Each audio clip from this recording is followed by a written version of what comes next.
ফুলগুলো দেখতে কত সুন্দর, তাই না? কিন্তু আমাদের আশেপাশের যে মানুষ রূপী কিছু জানোয়ার আছে, ওদের জন্য শিশুরা কিন্তু ফুলের মতো নিষ্পাপ। এই নিষ্পাপ শিশুদের গায়েও কলঙ্ক লাগাতে দ্বিধাবোধ করে না। যাই হোক, আজ কয়েকদিন যাবৎ একটা বিষয় নিয়ে খুব আপনারা তো সবাই জানেন, ইউটিউবে, ফেসবুকে সব জায়গায় তো এই খবর এখন ভাইরাল।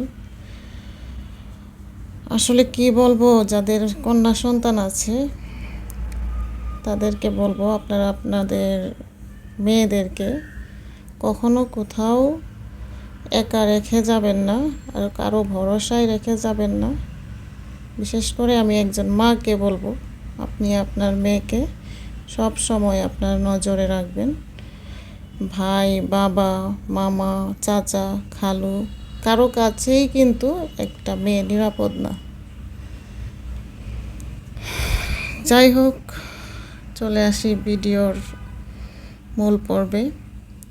আসসালামু আলাইকুম, আমি Kamrun Nahar, Bangladeshi blogger. Kamrun Nahar YouTube channel থেকে আপনাদের সবাইকে স্বাগতম। সবার জন্য দোয়া করি, আল্লাহ সবাইকে হেফাজত করুন। যে যেখানে আছেন, যেভাবে আছেন, আল্লাহ যেন সবাইকে হেফাজত করুন। আর এই কথা বলবো না, আশা করি সবাই ভালো আছেন। কারণ আসিয়ার বোন, ওরাও তো আমাদের হয়তো বা একজন অডিয়েন্স ছিল, তো ওরা তো ভালো ছিল না, তাই না? তো আমি বলবো, আল্লাহ সবাইকে হেফাজত করুন। সবার জন্য আল্লাহর দরবারে সবসময় দোয়া করি। আলহামদুলিল্লাহ, আমি ভালো আছি। আর এই রমজান মাসে আজ পর্যন্ত যে কয়টা সিয়াম পালন করছি, সুস্থভাবেই পালন করছি। তো যাই হোক, আপনারা তো দেখতেই পাচ্ছেন, আমি এখানে কিছু মুরগির মাংস ম্যারিনেট করতেছি। আসলে আমার বাচ্চারা বেশ কিছুদিন যাবৎ আবদার করতেছিল যে আম্মু আমাদেরকে একটু চিকেন ফ্রাই কোরমা রেসিপিটা একটু করে খাও। তো আসলে রোজা রেখে এগুলা এনার্জি আসে না। তারপরও ভাবলাম, আচ্ছা বাচ্চারা যেহেতু আবদার করতেছে, আচ্ছা করি, আর আপনাদের সাথেও একটু শেয়ার করি। আমরা তো হাউসওয়াইফ, আমাদের কাজ তো রান্নাঘরে, আর রান্নাঘরের কাজগুলা, আমাদের সংসারের কাজগুলো, আমরা দৈনন্দিন জীবনে কি করি না করি, এগুলো নিয়েই তো আমাদের ব্লগ। তো আমি আজকে এখানে, তো আপনারা দেখতেই পাচ্ছেন, এখানে মুরগির যে লেগ পিস ছিল, এখানে 3টা লেগ পিস, আর লেগ পিসের পাশের যে অংশটা ওইটা ভালোভাবে কাটা চামিচ দিয়ে ওইটাকে থেতলে নিছি, যাতে করে ভিতরে, মাংসের ভিতরে যাতে মশলা, তারপর সবগুলো উপকরণ ভালোভাবে ঢুকে। তো এখানে আমি আদা, রসুন, জিরা বাটা দিয়ে প্রথমে মাংসটাকে ম্যারিনেট করে নিব। একটু লবণ দিব, আর একটু হলুদ অল্প দিব, আপনারা দিলে দিতে পারেন, না দিলে নাও দিতে পারেন। আর এখানে জিরা ধনিয়ার গুঁড়া, এখান থেকে অল্প দিব, যেহেতু জিরা বাটা দিছি এই জন্য বেশি দিব না। তো সব কিছু দেওয়ার পর আমি মাংসটাকে ভালোভাবে ম্যারিনেট করব, ম্যারিনেট করে রেখে দেব কিছুক্ষণ। তারপর চলে আসি ভিডিওর, যে আমার ভাই বোন যারা আছেন, এই মুহূর্তে যারা আমার ভিডিওটি দেখতেছেন, সবাই একটু লাইক দিবেন।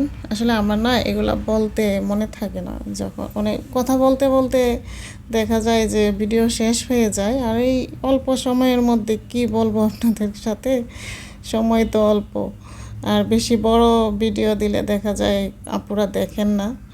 আর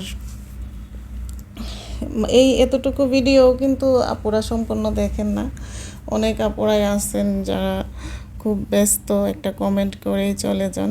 তাদেরকে বলবো, প্লিজ সম্পূর্ণ ভিডিওটি কন্টিনিউ করবেন, এতে করে আপনারও উপকার হবে, আমারও কিছুটা হলেও উপকার হবে। আর যারা আমার চ্যানেলটি অলরেডি সাবস্ক্রাইব করেছেন তাদেরকে অসংখ্য ধন্যবাদ। যারা এখন এই মুহূর্তে নতুন যারা আমার ভিডিওটি দেখতেছেন, তাদেরকে বলবো আপনারা আমার চ্যানেলটি সাবস্ক্রাইব করে আমার চ্যানেলের পাশে থাকতে পারেন। আর আমার লাইফস্টাইল ব্লগ যদি আপনাদের ভালো লাগে অবশ্যই চ্যানেলটি সাবস্ক্রাইব করে দিবেন। তো যাই হোক, মুরগির মাংসগুলো তো আপনারা দেখলেন।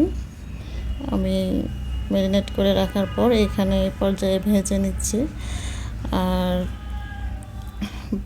একটু বাদামি টাইপ হলেই হবে। আর এই রান্নাটা কিন্তু কোনো ইউটিউব দেখে না, কোনো ফেসবুক ইউটিউব কারো কাছ থেকে শেখা না। এটা হচ্ছে আমার মায়ের কাছ থেকে শেখা। আমরা যখন ছোট ছিলাম তখন থেকেই দেখি যে আম্মা আমাদেরকে এভাবে এই রান্নাটা করে খাওয়ান।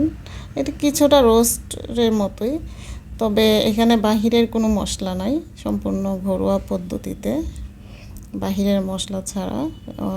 এখন তো সবাই বাদাম বাটা, টক দই, তারপর হচ্ছে কিচমিচ, অনেক কিছুই দেন, কিন্তু আমরা ছোটো থেকে এভাবে খেয়ে আসতেছি। আর এখন পর্যন্ত মানে আমিও আমার বাচ্চাদেরকে এভাবে মানে খাওয়াই অভ্যস্ত করে ফেলছি। ওদেরকে দেখা যায় বাজারেরটা দিয়ে রান্না করে দিলে ও তারপরেও বলবে যে আম্মু তুমি ওই যেভাবে করো এইভাবে করে দাও।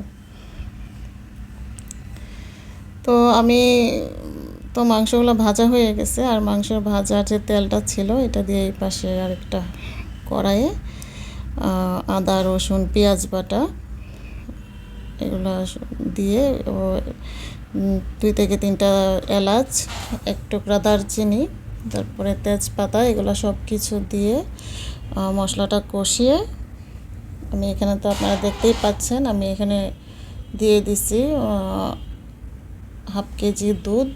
এটা রঙের বাজার থেকে নিয়ে আসছিলাম, এটা এখানে দিয়ে দিচ্ছি। আসলে আমাদের যে একজন দুধের লোক ছিল, ওনাকে ইদানিং পাওয়া যাচ্ছে না। আমরা এখন ওই বাজারের যে দুধগুলো এগুলাই খেতে হয়। আসলে ওনার রমজান মাস তো উনি দিয়ে পারতেছেন না, মানে ওনার দুধ কম কিন্তু কাস্টমার বেশি, এই হচ্ছে কথা। তো যাই হোক, দুধটা বলক আসার পর মাংসটা কষিয়ে তো আমি দুধ দিলাম, দুধটা বলক আসার পর আমি এখানে মাংসটা দিয়ে দিব।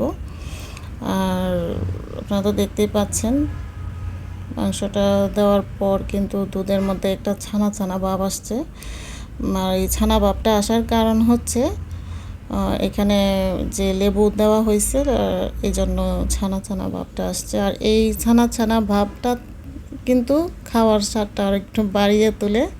তো এই পর্যায়ে আমি এখানে 2 চামচের মতো চিনি দিছি, চিনি অ্যাড করছি, আর কাঁচামরিচ দিব। আর ওই পাশে চুলায় তো আপনারা দেখলেন আমি যে পোলাও রান্না করতেছি, তো পোলাও দিয়েই খাবে। আসলে আমার ছেলেটা রোজা রাখে, তো মানে দিনের বেলা অনেক কিছু আবদার করবে, আম্মু এটা রান্না করো, ওইটা রান্না করো। আর আজকে বলতেছিল যে আম্মু একটু পোলাও রান্না করো, একটু তুমি যে ওই যে চিকেন ফ্রাই কোরমাটা রান্না করো, এটা একটু রান্না করো। তারপরে এখানে দিয়ে দিলাম আদা বাটা আর একটু জিরা বাটা পোলাওয়ের মধ্যে। পোলাওটাও প্রায় চাউলটা ভাজা হয়ে গেছে। দিয়ে দিব কাঁচামরিচ, দিয়ে দেওয়ার পর আমি এখানে আলাদা একটা হিটারে গরম পানি করে ফেলছিলাম, যে আমার ইলেকট্রিক কেটলি ছিল এটাতে আমি গরম পানিটা করে নিয়েছিলাম, কারণ চুলা তো এখানে 2টাই আমার ব্যস্ত। তো গরম পানি দিয়ে দেওয়ার পর তো পোলাও হয়ে গেছে। আসলে আমি মানে কেটে ছেটে যতটুকু পারছি আপনাদের সাথে শেয়ার করছি। আর এই ছিল আজকের মতো রান্না। আর এই যে এখানে হচ্ছে দেখুন হয়ে যাওয়ার পর আমি যখন পরিবেশন করছি, এখানে আমাদের গরিবানা সুরতে পরিবেশন, আশা করি আপনাদের ভালো লাগবে। আর এই রান্নাটা কিন্তু একদম সম্পূর্ণ ঘরোয়া পদ্ধতিতে, কোনো রকম বাজারের মশলা ছাড়াই। আশা করি আপনাদের ভিডিওটি ভালো লেগেছে। আর আজকের মতো ভিডিওটি এ পর্যন্তই। আল্লাহ হাফিজ, আসসালামু আলাইকুম।